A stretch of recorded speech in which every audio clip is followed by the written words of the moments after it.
Niko nasema na wewe, mbele yako uko vitu viwili, au kaburi yako wala maisha yako. Sasa ni hapa sasa wewe unachagua kimoya mubile viwili. Ana ugra. Mbona kana shaminaka ka tente? Tujiachi.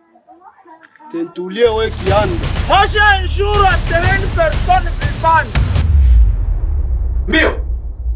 Moja. Mbili. Unataka nini? Uhai. Sasa kama unataka uhai, ile mimba unatoa. Unyoko nyonyoko. Niko na proshona peti yangu ni mutie matatu, ni mutie mabling, madrede za kwa kwebo mwaliko na niambia borore gani. On. Siko dakoro na zile proposition zenu ngini ulika. Silta plabe ya wewe mko sura tatu ni panchisha wewe ona hapa.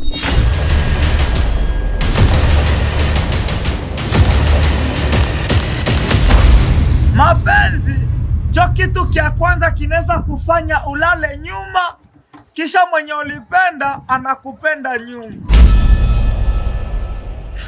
Ula Suzana ndio alikuwa kila kitu kwangu. Mpaka nilikuwa nimeshachanganyikiwa. Huyu Peti ashaka niti yako nini? Nikelala mina mulota. Gisi Waswahili wanasemaka nikikunya mai na kona kwenye glasi.